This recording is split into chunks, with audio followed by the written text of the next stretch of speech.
You are live, Corey! Well, Welcome! thank you. Live from the Harlem studios. Yes! How are you, Corey? I'm doing all right. I think we can take this off We're now. not in the same space, so we don't Yeah, really have to have it. We're and talk just, about product placement. yeah. We're just, endorse UBI. So, Corey, how are you? You are only like a few, blocks from where I am, actually. Where I also live on the edge of Harlem. Yeah, Yeah. we live like about 10 blocks from each other. Yeah. Yes. So, yeah, let's welcome you. And I usually read a short version of my guest's biography. The longer version is in this YouTube description, so you can check it out. So let me introduce Corey Ortega. Corey Ortega is a lifelong resident of Harlem and candidate for New York City Council in District 07. And he has always been a leader and also servant of public, right? And Corey has served as a tenant organizer with Pa'lante Harlem, organizing and empowering tenants to combat abuse from landlords. He continued his work in constitute services, huh? Yeah. Constitute services as a special assistant to New York City Assembly member Keith Wright, and then as executive directors of the Black, Latinx, and Asian Caucus of the New York City Council. He currently serves as the managing director of the NYC COVID Coalition, a community-based organization that has helped feed over 4,000 families throughout the pandemics. Bravissimo. So, thank you so all, much. all that to say, I've been working. I've You been have working been working. basically. That's what all that has to say. Yes. So Corey, tell us a little bit about how did we meet? Do you We remember? met. We Yes. met. No, first time we met was at a UBI, the second annual UBI march, at the Met Museum. Right. And September 19th. a mutual friend of ours, Diane, had reached out to our organization. Was like, hey, would you like to participate? And we said, yeah. And then I met you there. You had your very Uh-oh, you freeze. Uh-oh, Corey. Are you okay? So sometimes if internet is okay. So Corey, you're freezing. I'm going to. So let's see. hey, you froze. Yeah. Hey, Oh, me? Really? I saw you froze. Okay, we both froze. Sorry. hey, you Okay. back? Yeah, I'm back. Who Okay. was freezing? So I see you frozen, and then you see me frozen. It was like frozen. All right. So anyway, so we God met. bless technical issues. We were okay. Yeah. So we met September 19th. Yeah. And Yeah. yeah, it's been wonderful. And so tell us a little bit about your involvement. Oh, first of all, I always like to ask my guests their upbringing, their background. So could you tell us a short version of your upbringing and your background, please? Upbringing, yeah. Parents from Dominican Republic. Mom was a school teacher there. She came here and joined the public school system, UFT. Dad was a carpenter there. Came over here, got his associates, then joined the Carpenters Union, Local 608. Shout out to both unions. Because of those unions, I was able to have food on the table and was able to get an education. So, and then after that, went to college, started working with mom as a daycare provider with the UFT, worked at a nonprofit organization, Pa'lante Harlem, fighting for tenants' rights, then started working in government, and it's been government and nonprofit ever since. Yeah, wonderful. So tell us a little bit about a couple of organizations, like maybe which one should we start? You were a tenant organizer with Pa'lante Harlem. Yeah, What? basically, it started out, the founder of that organization, her name is Elsie Vasquez, started out as a tenant, started noticing that, her rent was going up exponentially. And then uh, someone had advised her, like, hey, just knock on other tenants' doors and just see if they're experiencing the same thing. What she found out is a lot of the Latina, Latinx folk were basically, their rents were being raised without a lease. They were accepting cash payments, no receipts. And eventually that started a court case and moved their buildings into what is called a 7A program, where the city takes the administration from the landlord, the administrative aspect, and they give it to a third party. And the third party basically does everything that a landlord is supposed to do: make all the repairs, move people to one side of the building, make all the repairs, and not worry about the financial constraints. They're really worried about what's right. And then from there, the organization came about, Pa'lante Harlem. So I started out basically knocking on doors, saying, hi, hola, my name is Corey. Can I talk to you for a minute? And a lot of people slam the door on you. A lot of people talk to you through the door. A lot of people open up and invite you and say, hey, come inside, have some coffee. So that's how I started in community organizing. Yeah. So were you always this kind of in a leadership position, like even when you were in like grade school or middle school? Because I That's funny. find, yeah, That's yeah. funny. Uh, I've always been a person. I've never been shy to speak my mind. That gets me in trouble from time to time, because if you don't agree with someone, I mean, some people. I was talking to my wife. There's some people that won't express themselves fully. Not to ruffle any feathers, step on toes. I'm the type of person, I'll just tell you straight up, I don't agree with you, and this is my position, respectfully. But some people, Um, I fought a lot in the third grade, in public school. Got kicked out of public school, went to Annunciation. Got kicked out of Catholic school, went back to public school. Um, and Troublemaker. yeah, this is all before I came to Jesus Christ. So I got a clean slate now. Uh, in high school, I ran a petition. I forget what the issue was, but it was something regarding the lunchroom and access to resources. Started a petition. Everyone signed it, gave it to the principal. And in college, people were like, "Oh, you're going to be a politician." You're going to be like, "No, what are you talking about? I'm just here. I just want to get over with school." But apparently, some people saw that in me. Yeah, that's wonderful. So I think I think a person as a leader is always a leader. They're not just like all of a sudden, became a leader like the first 20 years if they are not leaders. So that's how I feel. Anyway, so now then you move on to being a special assistant to a New York City Assembly member Keith White. Tell us a little bit about that. What you have to Yeah, do. so it was, for that position, that was with the state. So the state assembly member Keith Wright, um, basically someone had left his office. I had just finished college, and I was working with my mom and working with this nonprofit organization, and somebody had left their office, and they needed someone to just stick around for a while. And at first I was like, hey, no thank you, I'm not interested. I'm having the time of my life. I got to work with mom for a year. We got to just talk and be with each other, and teach kids, infants, and sometimes after school children. But it was an opportunity, expand my network, and see how I knew how nonprofit organizations worked, right? And they would fill a gap that government couldn't. And now I would then learn how government works and fills that legislative and budget gap. So I took the job. I thought I was going to leave in 14 months, and they asked me to stay. And I've been doing constituency work. So constituency work where you help any person that just walks from the street into your office and says, I need help. So I've been doing that for like, I think 11 years now. Wow, that's great. That's a really great like on-site experience and learning and training and then Oh, hands-on, it's a right? lot. It's a lot of learning. They don't give you a manual.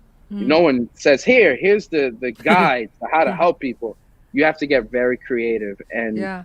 the way I thought about it, two ways. One, If my mother walked through that door and said, I need help, is there anything I wouldn't do? No, I'd move heaven and earth. That's how you have to treat everyone walking through that door asking for help. The second thing is, you have to think, all right, if I represent government and government's on my side, then I have to find a solution. And sometimes you'll create a solution out of thin air, even if one doesn't exist. Right. So what is Black, Latinx, and Asian Caucus of the New York City Council? Right. So the New York City Council's Black, Latinx, and Asian Caucus, basically, it's a committee within the New York City, a caucus within the New York City Council that makes up all of the Black, African Americans, Caribbean Blacks, Latino, Latinx, and Asian council members. So I had the pleasure of being hired as the executive director at the time. And basically my job is to organize 26 council members and push the legislative agenda, the budgetary agenda or issues for communities of color, something like 4.2 million residents of color that live in New York City. That was not an easy job, but it was fun to work with all the different council members, different personalities, but towards the end goal of helping communities of color. Yes. So now, in terms of community color, you are a community of color yourself, person, and you lived in Harlem most of your life, right? So all of my life. All your life, right? Right. Same. So, I'm only 36 years old. Don't let the white beard fool you. I've lived here 36 years. Professor. Yeah. Professor. I actually look like Uncle Phil from Fresh Prince of Bel-Air. I'll send you the clip in case you haven't watched it. Yeah. So now we're moving on to another organization. You as a leader at the UBI, where I met you, you're the lead person or director for, it's called a New York City COVID Coalition. What is that about? So that started out out of desperation and the need to help people. So I founded the organization with a lot of hyperlocal community leaders. It started in District 7, and basically COVID hit. I myself had COVID, and my wife had COVID. We survived, thank God. It was a very scary moment in our life. But when we were able to shake it off, I'm like, all right, I got to get back to work. A senator had called and said, hey, we have some hot cooked meals from a restaurant that they're willing to donate the food over there in West Harlem. Do you have families that could use this food? I'm like, of course. We started doing outreach to the Manhattanville rehabs in the district, and there were people that opened the door and started crying and said, I have no idea how I was going to make it through the week. And we just make sure, well, we're coming back tomorrow, we're coming back the next day, and we did that for 2 weeks. The organization had not started there. That was like the beginnings of it. When we noticed that an email went out and a text notification went out from the mayor's office saying, hey, we're going to have mass distribution sites. Click here to find yours. And can you still hear me? Yeah. Mm-hmm. I'm here. Hello? I hear you. Yeah. Ching, are you there? Okay. When you click on the link and you notice there were a lot of sites in northern Manhattan, 175th, 180th. There were a lot of sites by 107th, 96th Street, and one across the park. And you're like, well, where are the sites between 110th Street and 165th Street? And at that time, articles and studies had started coming out about communities of color were getting hit the hardest because of underlying issues, health issues. I have underlying issues. I thought I wasn't going to make it because I have diabetes type 2. And I'm seeing healthy people with six packs literally passing away. And I'm like, how am I going to survive? Yeah. So we're reading all these articles. I'm like, well, where the hell are these sites? Because a senior citizen isn't going to walk to 96th Street. A senior citizen isn't going to walk to 170 or 180th Street. So a bunch of community leaders, we wrote a letter to the mayor and the school chancellor saying, hey, these are some sites that I think that could be used as mass distribution sites. We have a site here. There's a community garden that could also be used. Let us know if we can help you. And we'll even help distribute the masks. So the letter, you had to put a letterhead. We're like, all right, what do we call ourselves? And we playing around with the names, and then NYC COVID Coalition. We sent the letter. We put it on Facebook and on Twitter. About 2 weeks later, the chancellor wrote a letter and put it on the DOE website saying, hey, great news. Every school that distributes food will now double as a mass distribution site. So from no sites to basically over 5 to 10 sites automatically, our community had access. And then then we was like, okay, what can we do next? Well, let's do a wellness check, right? Let's see how people in this community are doing, and let's see what resources we could offer them. Sometimes it's not a matter of reinventing the wheel. It's just showing people there's the wheel. And the city has a food program called Get Food NYC, where it's like, and I use these terms loosely. It's like Amazon Prime, but for the city. You don't have food, you can't get food, you don't have money to get food, you can't leave your apartment. The city will deliver food to your home in 3 to 4 days. And we were literally just connecting folk to that resource, and we've fed over 4,000 people. So, wow. And then we're now doing it citywide. We're just trying to work smarter with the resources that we have, and blessed with the volunteers that were able to come out. Wow, that's awesome. That's awesome. So your personal experience of COVID, you said it's scary. And how did you know you are free of COVID after you had COVID? I took, oddly enough, one of the things we do when we do a wellness check, we ask the person, hey, are you feeling okay? Would you like to take a free COVID test? And they say, yeah, and we locate the nearest COVID testing site. There's one right here on 126 off of Old Broadway, 21 Old Broadway. I went in about 2 weeks ago and just got the test just to see how I'm doing. I came up negative. So, and also I followed all the guidelines. You know, once you stop showing, mind you, this is in March. Once you stop showing symptoms, another 2-week quarantine just to make sure. But I took another test just, you know, if this is what I'm preaching, let me go and check it out. So by the grace of God, I'm negative still. Did you know, or did you and your wife know how you got it? It was probably me. I was working in the field. How you? Oh, okay. Because you see a lot of people. Yeah, I was working in one of the boroughs. I think I was working in Brooklyn or Queens, and just contacting folk, and I caught it. We remember it was the day that Governor Cuomo had said, okay, everyone work from home. No more petitioning, no anything. I'm like, all right, my wife and I are home. Like, yay, we're going to get to work from home together. And one of us started coughing like, ah! I'm like, oh, that's not good. We were joking, right? We didn't know. It was bad. A couple days later, we started feeling fatigue.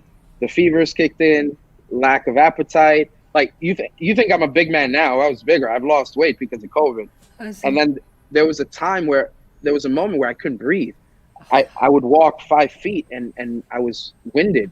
And that's when we had to go to the emergency room, and they did the test, and they said, hey, you have COVID. I'm like, not a surprise. What do I do now? And I didn't know back then, if they put you on a ventilator, chances were you weren't going to get off it. Oh. They gave me a inhaler, an asthma pump, the equivalent of, and some antibiotics, and that literally saved my life, where I was able to breathe again. Yeah. Wow. So speaking of COVID, what do you think our leader has been putting this show on, going to the hospital in helicopter, coming out of hospital 3 days. Oh, that leader. Sorry. Our leader. I didn't know if you were talking about Governor Cuomo or de Blasio or Trump. I mean, I as a person to a person, I hope that individual, the president, recovers.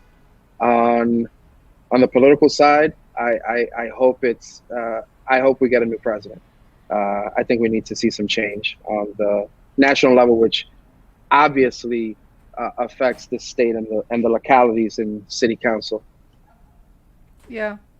So you are running for city council, and Now, tell us a little bit about. I am not a politician at all. I have very limited knowledge about these positions and openings. And so, what is a crucial thing for you to do right now? And how are you? How do you say? Why would people vote for you? So let you tell us. Tell people Okay. are voting. Yeah. So why would people vote for you? So right now, so the job of a city council member, it's what the job is and what I plan to do with it. The job of a council member, definitely pass legislation and make sure we have a balanced and on-time budget, right? Make sure that the money is there for all the services that we're supposed to get. The problem now with COVID and basically the economy collapsing locally because of COVID, you're going to need someone in that position that's going to have one, yes, experience and so, but even if you didn't know everything, to make sure that you're able to organize the community and make sure they get the resources. So what I'm trying to do is I'm not trying to just become a city council member. I'm trying to become an organizer in chief for the district. Because that's my background. I know how to organize. Yes, I have policy. Yes, I have experience. But right now, more than ever, you need someone who's going to organize the whole district, right? Not just, one side over the other. Organize both, find out what the needs are, and bring those needs to the community. And here's the other part. In this district, you go from 165th Street to 96th Street, from Riverside to about St. Nicholas, and it starts coming down Morningside Drive and Amsterdam and Broadway. It's not just a matter of bringing equality to the district, right? Making sure everyone has the same resources when the district has always been, it hasn't been leveled, right? You have Black and brown communities that have historically not had the resources to begin with. So it's not a matter of equality, it's a matter of rebalancing inequities. Once you tilt the scales and make everything even, then you can move on to the next phase. And right now, the folk that are hurting the most in this district are the communities of color, Black and brown folk. So what I'm doing now through the COVID Coalition, through policy discussions, through everything that I can is try to rebalance those inequities. And then hopefully, if I'm lucky enough to become the council member, continue that work with the organizers, activists, and organizations. Yeah. Well said. So, what do you think? Why New York City recently, or just starting today, right? Like 9 zip codes are being sort of closed down. So what could we do better in terms of not have COVID to retaking our lives? I think we're just going to have to double down on the basics and make sure people wearing the masks, make sure that people observing social distancing. But I'm worried that, we have hotspots now in certain boroughs, certain neighborhoods. If you just shut down a borough, someone can just walk over to the next borough and get the services they need. I think if it gets to the point, the governor or the mayor may say we have to shut down New York City again. Because something like this, we experienced it. We saw how fast the virus would jump from block to block, from county to county, and then, from city to city. I think that there's a possibility that we may have to shut down New York City to save lives. But then the flip side to that, if the government, if the state government, if the city government says, okay, we have to shut down the economy again, then that state and city government and the federal government is going to have to be responsible for those incomes lost, for those revenues lost. And we're going to have to find a way to do that and make people whole. Right now, people are experiencing the cancel rent campaign, right? The people that can't afford their rent. When the economy is slowly opening back up, people are getting back on their feet, finding jobs. But what happened to all those months where people couldn't pay their rent? If you didn't have it before, you're not going to have it now. A person's personal budget doesn't work like the government, like, oh, we have an excess budget. We have a budget surplus. Most folk, I don't have a budget surplus. I got whatever I have in my checking. The savings is just there to look good. But I don't have a surplus where I can say, okay, everything's going great. I could pay down these $5,000 worth of rent. No, you don't have it. So if the government took the position, because of public safety, we have to close down the economy, then for public safety's sake, you have to be responsible for those monies lost. Yeah. And that's where Go ahead. No, and that's where, so that's when we met up at the UBI March. That's why I believe in UBI, a universal basic income, would rebalance those inequities and allow people to pay their rent, use money for groceries, the basic necessities. And then once it levels out, you can continue, and then you can reinvest that money in other things that you deem necessary. It's like having a bonus from Wall Street, but for average, you know, Wang and Jane and Juana Doe, they get to use it how they see fit. Yeah. So realistically, the idea of UBI has been there for a long time, and then for now, do you see a hope? Do you see a hope we will eventually, have UBI to be materialized? Yes. So UBI, so I became, it took me about a year to really get on board with UBI. The first march that came to Harlem with JFK, James Charlton Yeah. Keith. October 26th last year. Yep. And I'm like, oh, UBI, tell me more.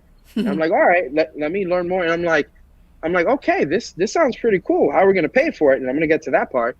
I'm like, okay, this seems to be the magic bullet. And then when we experienced COVID and the federal government had added PUA, right, pandemic assistance with the unemployment, that was UBI. Everyone had an extra, what was it? Was it 1,300? Huh? 600? About an extra $600. And they were able to use that to pay for whatever it is they needed to pay with in the beginning. And I'm like, oh, we just had UBI. Now, how do we continue that? So right now, you know, if this digital campaign doesn't exist, it should refund social services. We learned that we had to make cuts across the board in the city, right?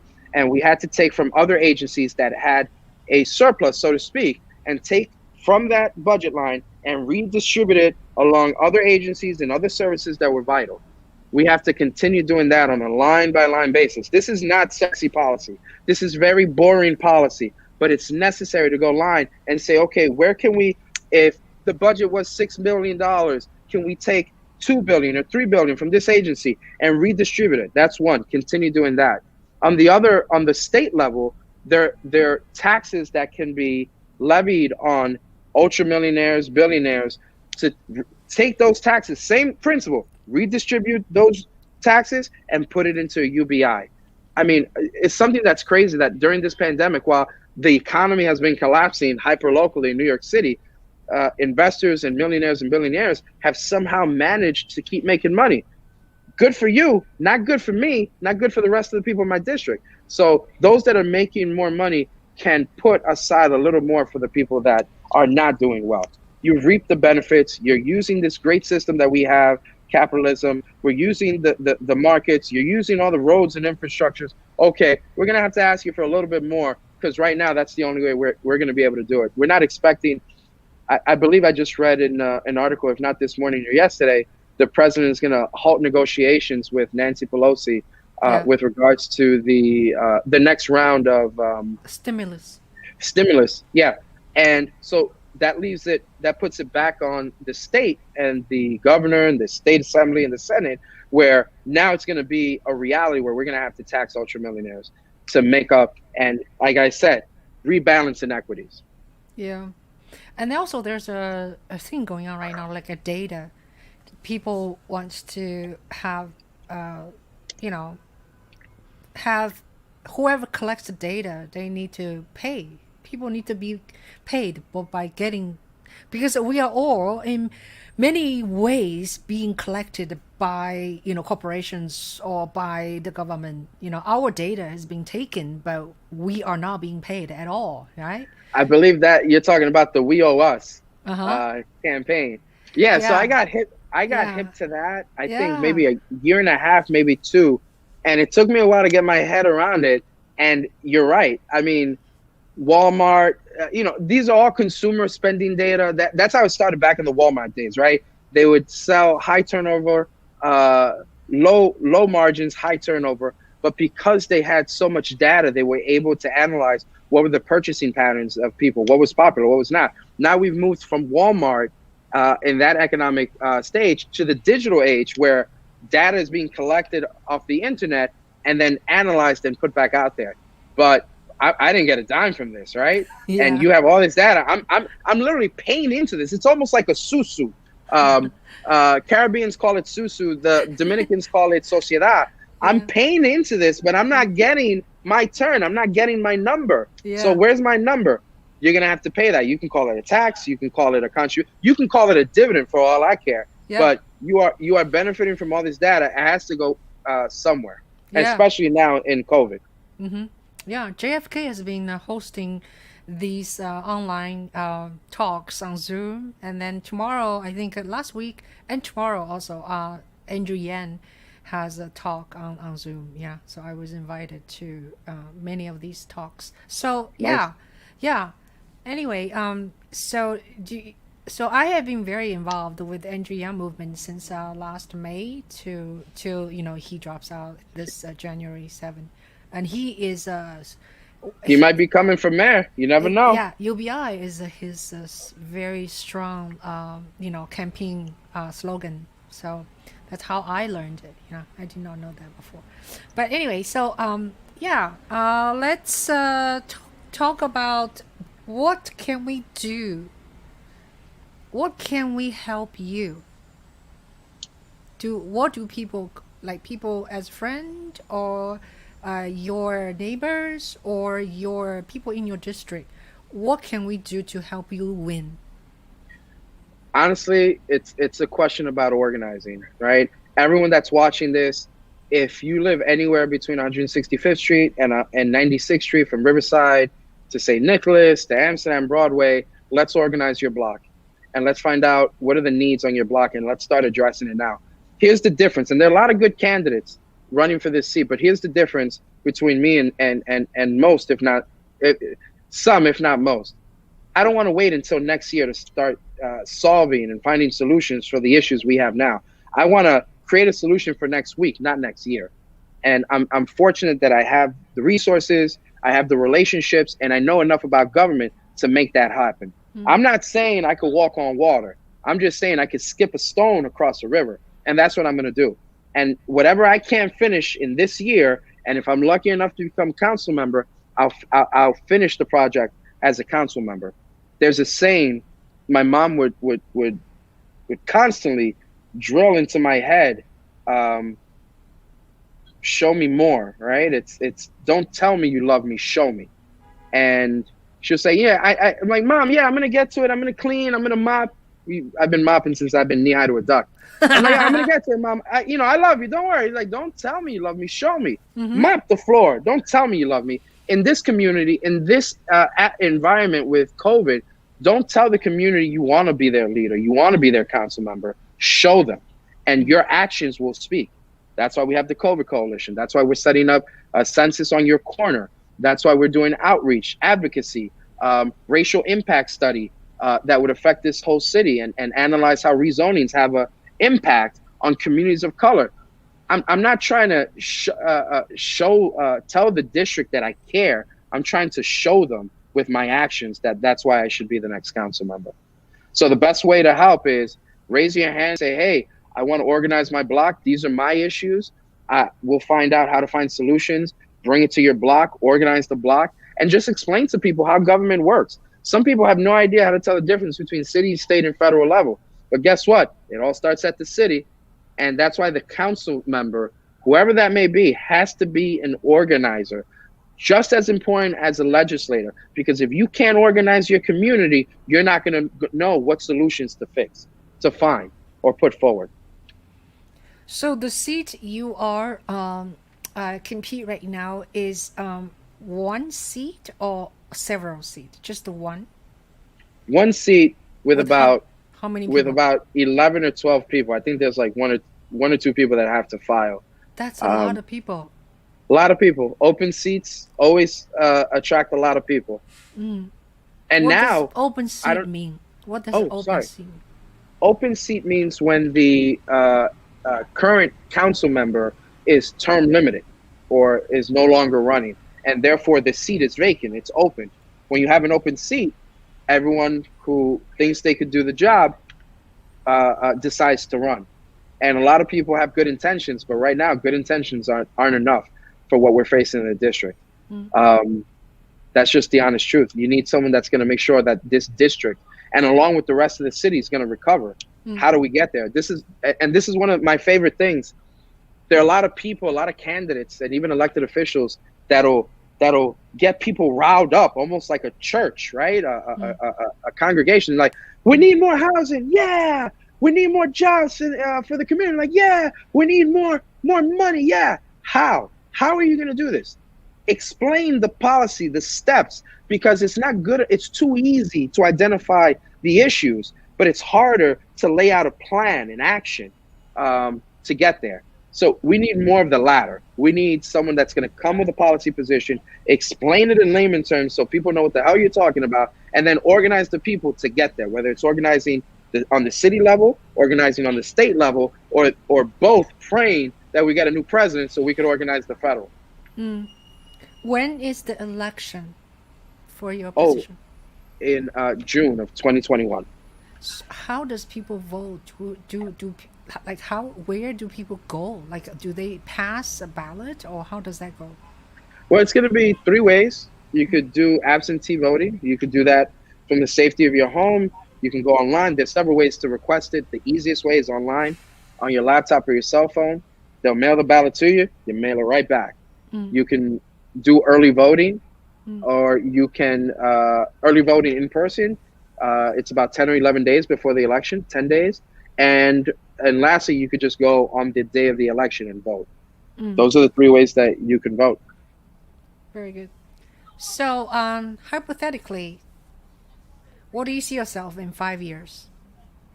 5 years? Hopefully, just city council member. Like, I'm okay with being a 1-term council member. I got to do everything that's right in the community.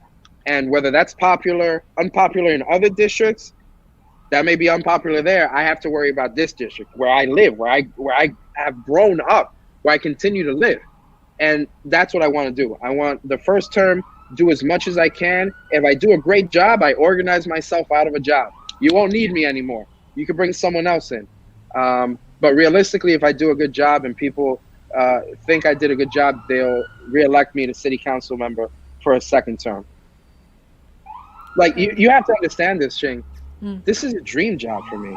You're telling me that you're going to pay me full time to take care of my community, which I've been doing for a couple of years already. You're going to give me staff, unionized staff, getting good salaries.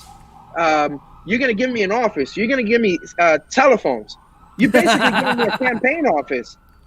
I'm gonna transform my district office into a community campaign office. We're gonna organize each block by block. Every Friday, when council members are supposed to be in their district office, I'm gonna be on a different street, and we're gonna make sure we phone bank, put flyers up, and let everyone know that your council member is coming to your block.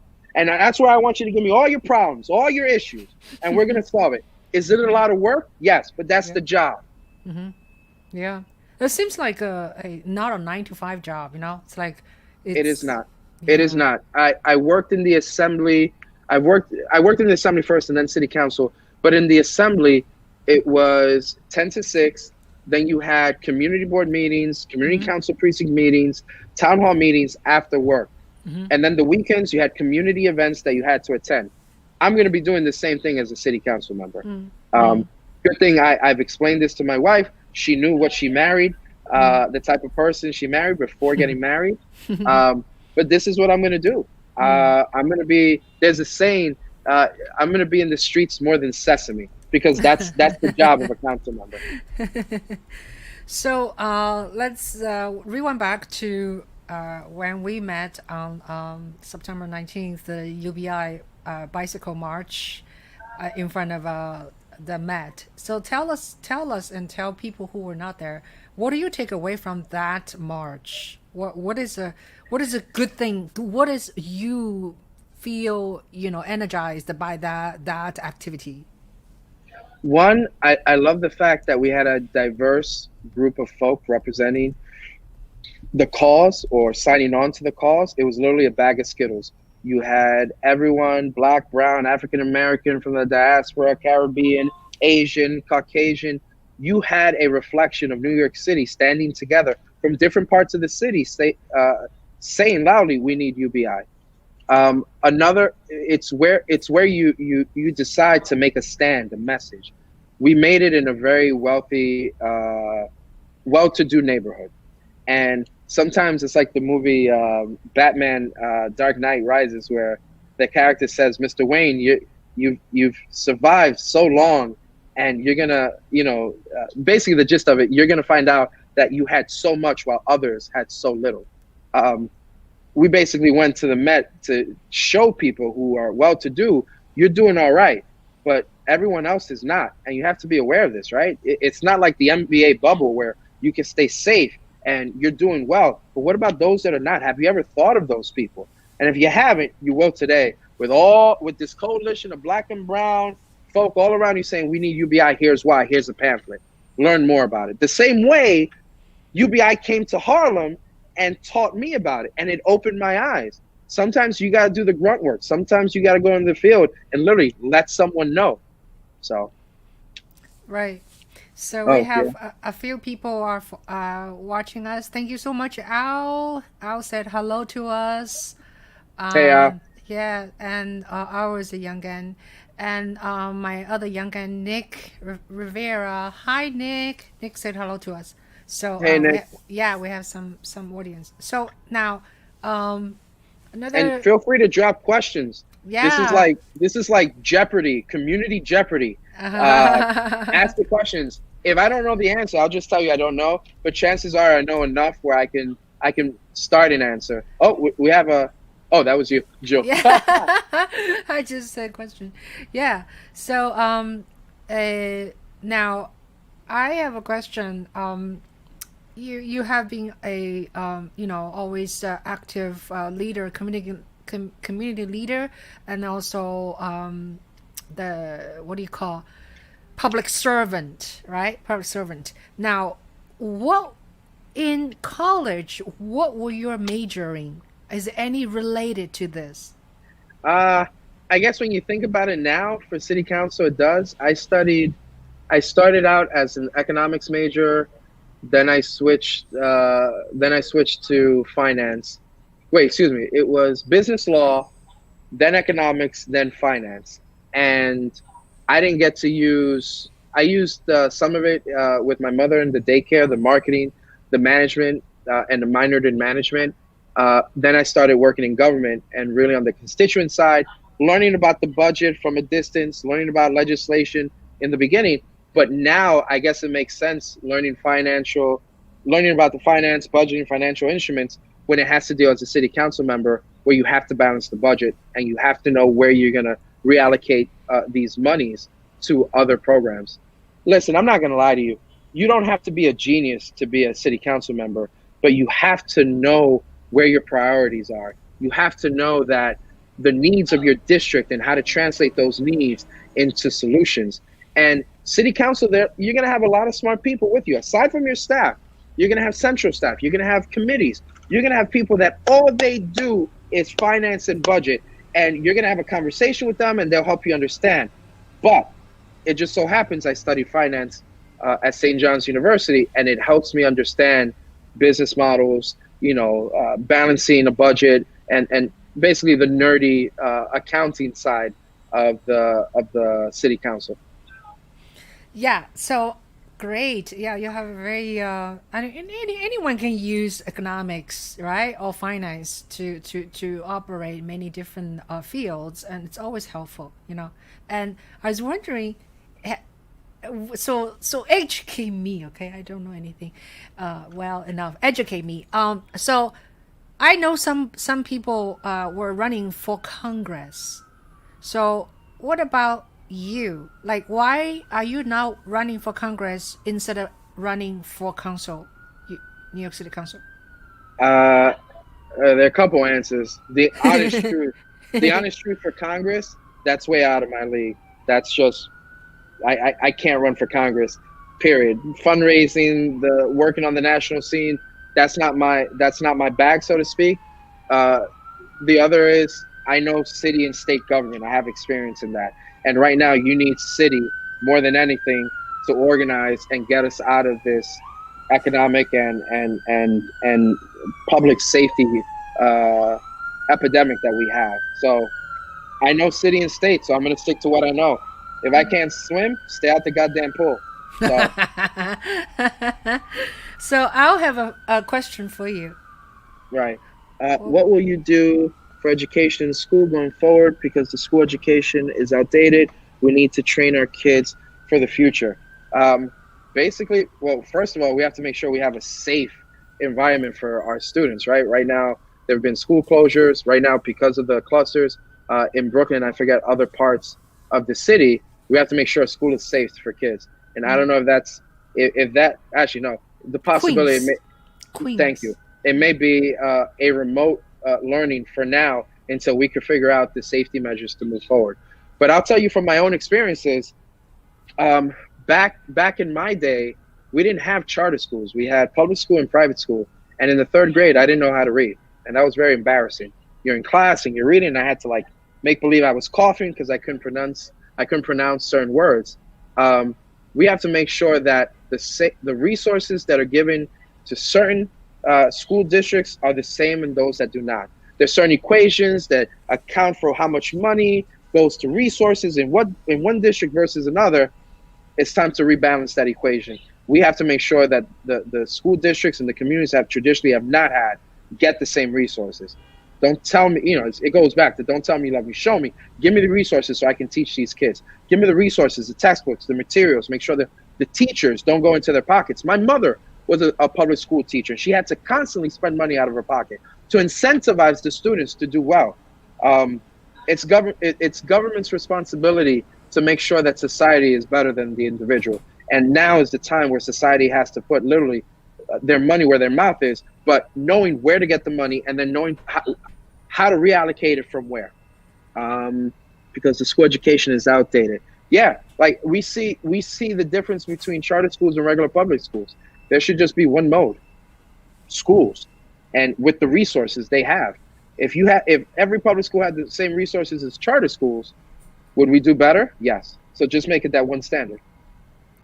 Yes. And thank you for setting tables in the community for Census. Census, I yeah. see Census. Yeah. Tell us a little bit about that. Is it over or it's ongoing? No. So it's everything with the federal government. It's a lot of hurry up and wait. Hurry up and wait. Up until I think a week ago or a week and a half, it was the census is going to end at the end of September. So we did a massive push here in the district on 135th Street and Broadway. The NAACP came out, other organizations, elected officials. They brought a marching band to the event to draw attention, right? And then a federal judge said, okay, you have to extend the census to the end of October. And then a lawsuit, an appeal was filed against that. And we're like, on pins and needles, is it going to go through or not? And then finally, it was struck down and we're going to move forward. What was the question? The census at the end of the month. But this is what's so important about the census. When you do the math over the lifespan of 10 years, each person that signs up the census, that's $18,000 for their community. That's $18,000 for the potholes that have to be fixed, for the light fixtures that have to be replaced, for the parks, for the schools, for anything you can imagine, the needs of the community. That's $18,000 per person. When you put that in that perspective, somebody walks by like, hey, that's $18,000 just walking by. Do you fill out the census? Come here, sit down. A neighbor of mine said, oh, Corey, I got to go. No, fill it out. It's $18,000. You're not leaving. 18,000? Where is it? Oh, it's coming. Fill it out, and the community will get it. And the person filled it out. I was like, Corey, I'm only doing this because of you. No, you're doing this for yourself and for your children and for your neighbors so we can get the resources we need. If we don't fill it out, then that's less money that we have from the federal government come to the city. And then that means, once again, the state and the city have to get really creative. Here's the thing, New York City, we're survivors, right? We can go through the worst situation. We'll get out on the other side. But how we get there is the question. It's not going to be a walk in the park. It's not going to be Disneyland for a couple of years. We'll be fine over time. But the question is, to what degree are we going to have to struggle to get there? That's really great information. I did not know about $18,000 per person. Government Where subsidies. can you get one of the A-frames that have the we had A-frames. We were creative. I'm asking one of my friends if they could Yeah, pass on where we wrote $18,000 yeah, and yeah. a lot of memes to draw attention, Yes. so people could stop and Mm, ask, "Hey, what is yeah, this?" yeah. So I was gonna ask you to ask me a question, but I'm showing you something right now. Uh, Over there, Javits Center. Yeah, ask me. Ask you. Okay, what about the Javits Center? I'm asking a question, ask myself a question, ask you to ask me a question. But anyway, It's very yeah, so creative. no, I'm very creative. Well, this is something it was on today. I went to Java Center. Java Center is this a huge conventional center in New York City at 35th Street, 34th Street, 36th Street, huge on 12th Avenue. Anyway, I signed up for working as a election Ah, day worker. Yeah. co-worker. Yeah, poll worker. I've never done that before. So I thought maybe I can help in some way. So went to a 4 hour training today. So it was very educational. Yeah. Hold on, I'm gonna follow up on that. Let me see. Yeah, Is yeah, there yeah, yeah, yeah, 18,000 here on the other yeah, side? yeah. Oh, I cannot see, dear. Hold on, hold on. I don't know. No, no, no, no, no, no, Okay. no. No. I can make. No. Hold on, hold on. All right. I make this. Okay. No, I'm I not make going this. anywhere. I Okay. got you. Okay. Go up. Oh, look at that. Okay, that's a nice poster. Who is the handsome person on the right hand side? That's the guy from the Dos Equis commercial. We Oh, just cut out the beer. It says, is it? What does it say? I can see because it's too I don't small. always fill out the census, but when I Yeah, do, but anyway, it's a nice poster. yeah, I don't always fill out the census, but when I do, I add $18,000 to the community. That's cool.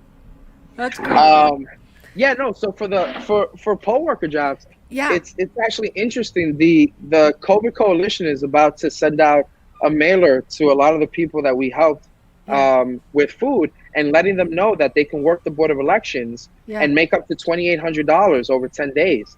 Huh? And I did not and know that. Governor Cuomo has issued an executive order stating that if you work the polls, it will not affect your unemployment insurance. So Really? basically, Governor Cuomo Oh, just made the Board of Elections a 10-day UBI. I did not know that. See, thank you so much. Yeah. Yeah. And I think we have some questions here. Hold on. What are your plans for homelessness and poverty? Woohoo! I got an answer for you, Al. And Ow. then, how can you weed out bad cops in the police districts? Okay, I'm gonna have an answer for you too. So let's go with homelessness. So right now, I'm working with different organizations to really address homelessness in our district, right? And I'm gonna say something that may not sound crazy, but when you think about it, it's gonna blow your mind. When you think of homeless folk, you think of, and you can think of someone who doesn't have income, someone on the street, or you don't think about homeless people. You only think about how they make you feel uncomfortable. What plight is there in the community, and you just want to say, oh, we need to get rid of homeless folk, right? You're really trying to say we need to help them, but we need to get them out of this area. We need to just do away with them. And this is what something that someone had taught me, and it changed the way I looked at it. Treat the person experiencing homelessness as a human being. And if you apply that, it's going to change how the way you approach it. If you think of a homeless person, a person experiencing homelessness, as your friend, a family member, and you're like, oh my God, you don't have somewhere to live? What's going on? How can I help you? Oh my God, let's get you some programs. Let's get you on your feet. How are you feeling? Is this your stuff? Where can we get your stuff? Where can we find you shelter? No longer do you think of like, oh, that's just the person in the corner. Now you think of the person as a human being. When you're forced to think that way, right? When someone teaches you that, it changes. Here's the other thing. People say, oh no, we have to, we have to help them. But what they really mean is we have to, move the homeless person out of that area. You say, well, have you spoken to them? Have you had a conversation? And not just, oh, we have to move them from one shelter to another or move them from this corner to another. You have to solve the underlying issues and help the person holistically get their life back on track. Because trust me, something good didn't happen that they're at this point, but we have the resources to get them back to a place where they feel comfortable. And that's going to take a lot of talking, a lot of resources. But if you go out into the street and just talk to the person, treat them as a human being, you'll see that your conversation will change. And that involves job training. That involves affordable housing. That involves a universal basic income. So you have the monies so you can live. So to answer Al's first question, you have to treat a person experiencing homelessness as a human being. And then you'll see that you'll find a lot of different solutions, and you'll talk to the person and help them with the resources that we have in the city. And then we have to work with the other affordable housing and so forth. But there are resources now. And if the person doesn't want it, fine, but you have to speak to them and treat them as a human being. How can you weed out bad cops in the police district? Definitely having an elected review board instead of just representation. Elect folk from the community to make sure that decisions are made to discipline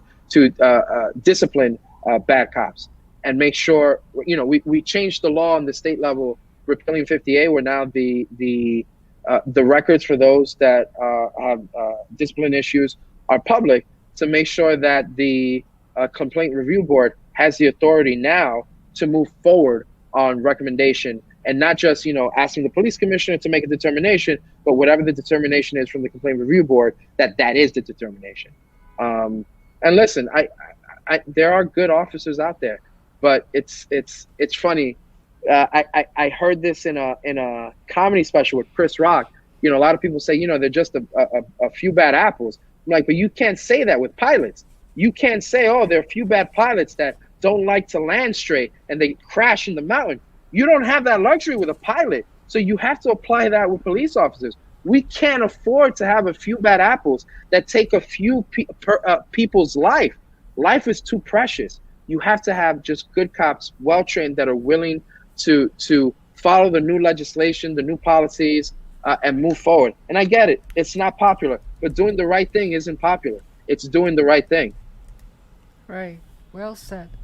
I noticed. Oh, I'm sorry. Yeah. Thank God. So another part with dealing with bad cops is, don't put police officers in situations they weren't meant to be.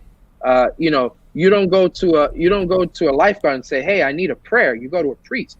You go to your religious institution. If you want spiritual growth, nutrition, you go to a religious institution. You don't ask a lifeguard for that. Sometimes a police officer isn't the right person to deal with social issues in the community.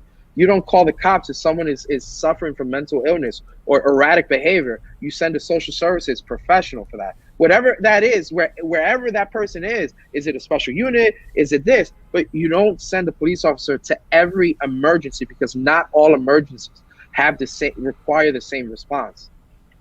So, Al, yes, that was like part B of my own answer. Yeah, very well. I learned from your answer to Al. I have seen so many more homeless person during the COVID now. Like, I would go to Times Square from time to time, just to shoot pictures or videos. 2-3 times I see people just laying on the street of Times Square, in the middle of the street, and then you'll see, very haunting, you'll see people lay on one block, the next block, and another block, just like one person, another person, third. You walk 3 blocks, there's 3 people laying on the street, in the middle of the street, so with their sleeping bag, sometimes just with nothing. You want to hear something scary? Yeah. You and I can be the next homeless person, right? With this pandemic, with the loss of income, with our inability to pay our rents, with legislation having to pass something like the Safe Harbor Act to prevent landlords from evicting people. That could be you and me, the person watching this on YouTube right now. And if it were us, what would happen? Who would be there for us? It is government's responsibility to be a just society, to make sure, we're above the individual. And we're going to have to respond to this, and not try to pull out the fire, not try to put a Band-Aid on it, but have a realistic approach and a solution that will last long term. So. Well said. Well said. So, We are close. We are actually already at 5 o'clock. And anything else you want to cover before I will do a word little quick game with you? Anything else you want to say? Um, no, I want to thank you for this opportunity. I want to thank everyone that's watching. We're definitely going to retweet this video, email it, do all that cool digital stuff. But Yeah.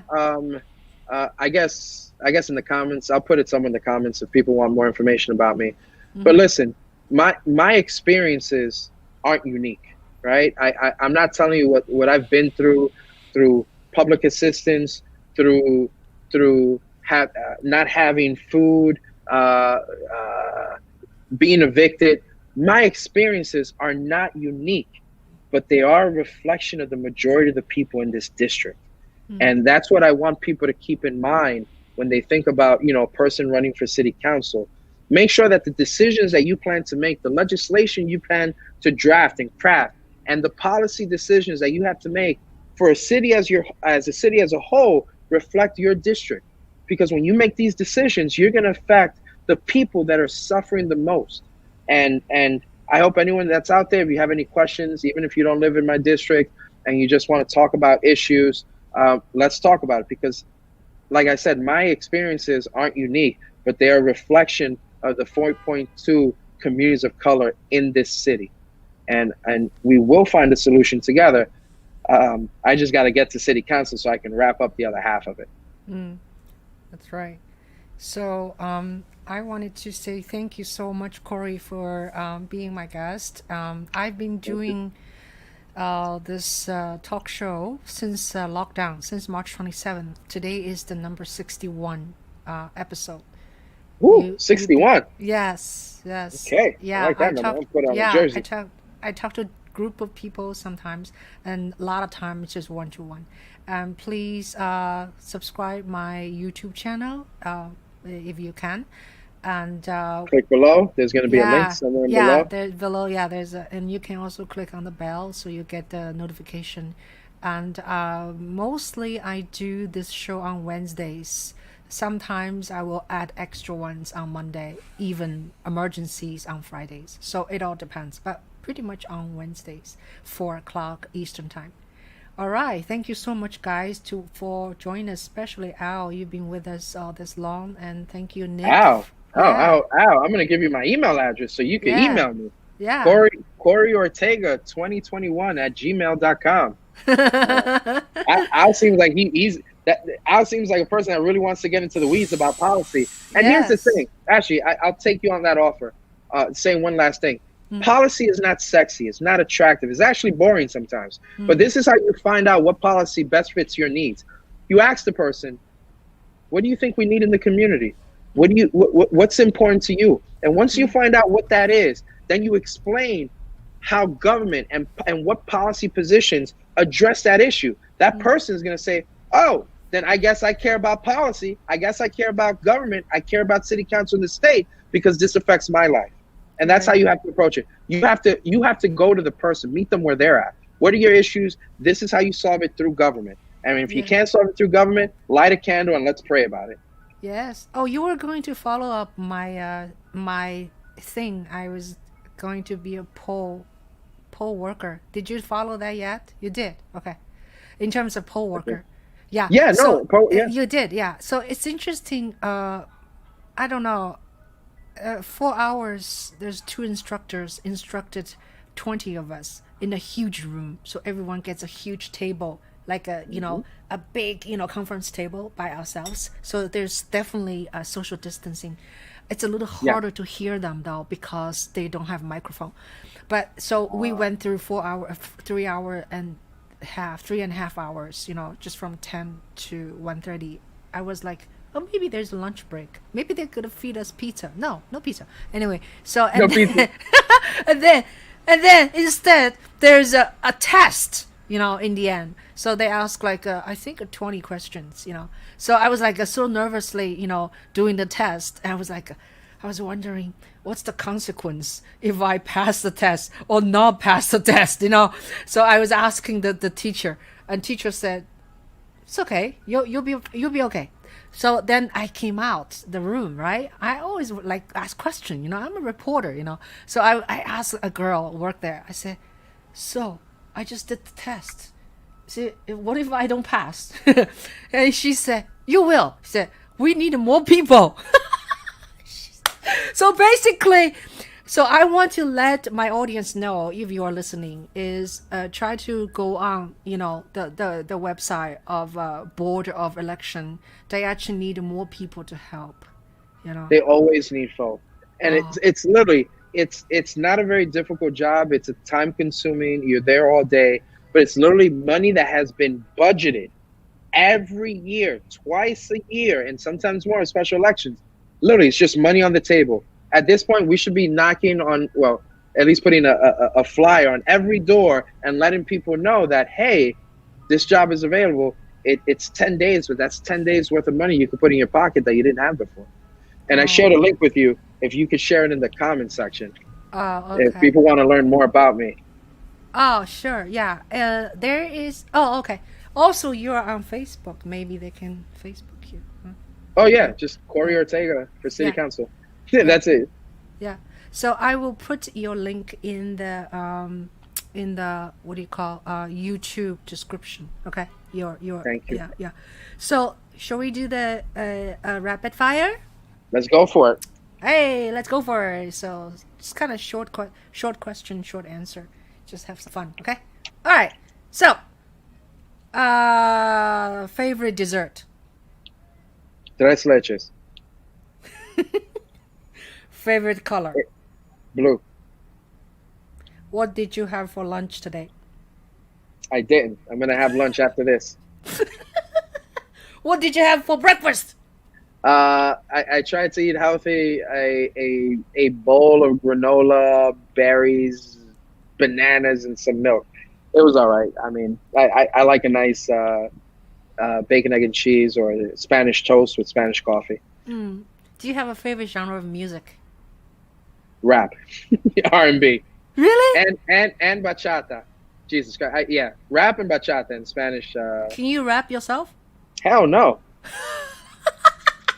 I don't paint either, but I appreciate art. Like,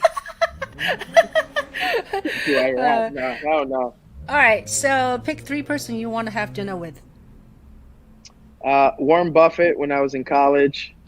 Obama when I was in government. And now, Jesus, who would I have? I guess Kevin Costner as an actor, because he's one of my favorite actors. Oh God, we've been doing a marathon at my home. I would be starstruck with Kevin Costner. He's just a good old actor. Reminds me of me, just old, stubborn. Yeah. He's very funny. Okay, so how about when you're in your car? I know you have a car because I see you drive a car. A nice 2004 beat up Honda Civic with the missing logo in the front. So yeah, I got a nice ride. Honda is good. I had Honda. Oh no, Honda's good. I had like 2 or 3 Hondas in my life. So when you're in the car, what radio do you listen? I listen to Hot 97, Z100, 105.1, 93.3, and then there's like a Jamaican station that my wife found, and sometimes they play some good old Jamaican reggae music. Yeah, wonderful. So if you watch TV, what do you watch? Love action movies. The Guardian with Kevin Costner. Oh God, I've been binge watching on The West Wing. It's a show about a president and his staff, is it Martin Sheen, right? Martin Sheen, playing as president. It is literally, for a Democrat, it's the best TV you can watch right now, because it obviously it's skewed towards the left, but it makes me feel good that you see government addressing the issues of racism, income inequality, everything. And it's funny, the show is like something like 20 years old or something like that. Maybe it's an old one.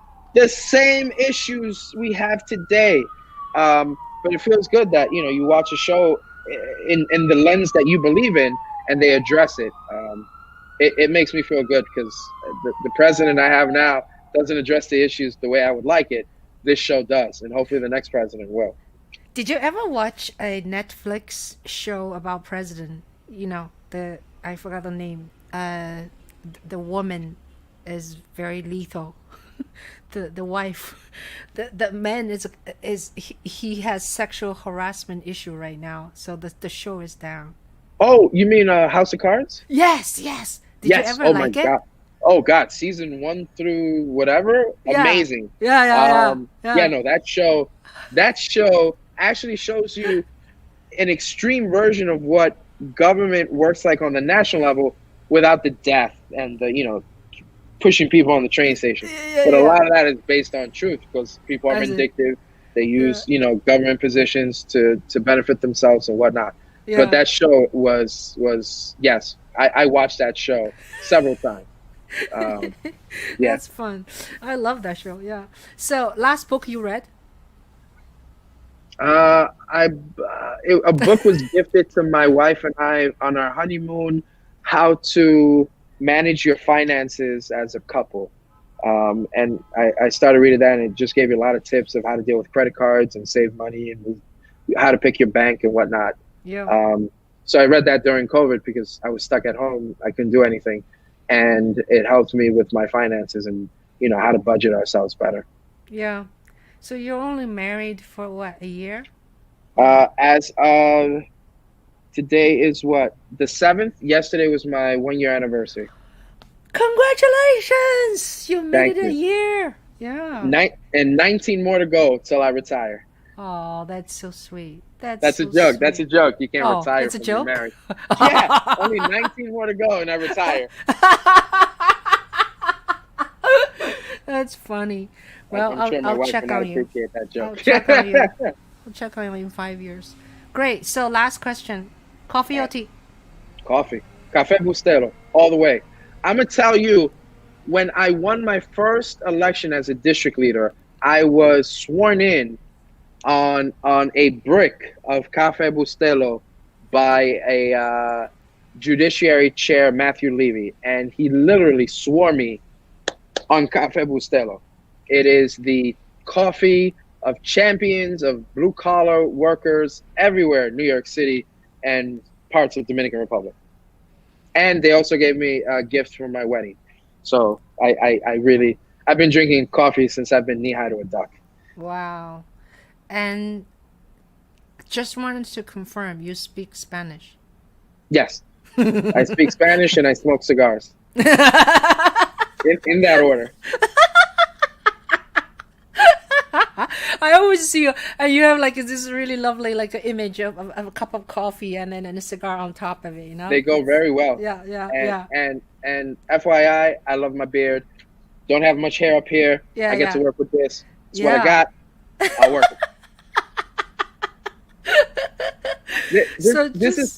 This is something like I've never seen a panda feel sorry for itself. You are who you are. Yeah. Accept it, embrace it, and work with it. Right. Well said. Well, thank you so much, Corey. It's been a pleasure to talking to you. And, hopefully people get to know you better through this, and keep up the great work, and, and congratulations on your wedding anniversary, and also thank you. All your achievements and thank all you. your Many more to go. Many more to go. Yeah, and thanks for the services to our community. I definitely want to come to your office now. I see that it's very nice. I feel like I can play concert there, You can come to the community side of the office. I don't have a campaign office. I don't know the community office side. now. Yes. Yeah. It's like huge. For the NYC COVID Coalition. Yes. Yeah. Okay. Great. Alrighty. So I'm gonna say goodbye. Oh, we have a new person, Matthew Levy. Where's my Levy? He's my friend who swore me on the Bible of Café Bustelo. Wow. Hi, Matthew. So please watch our program from beginning, okay, Matthew? We're ending. Shame. Yeah, okay. So I have I have a UBI meeting tonight, and then tonight, guys, there's a vice president debate. So I look forward to watch that. Right? Okay. Okay. All right. Thank you so much, Corey. Thank you. Yeah, thank you, our audience. Okay. Let me get out of our broadcast first. Bye-bye. Okay. Bye-bye, audience. Sorry.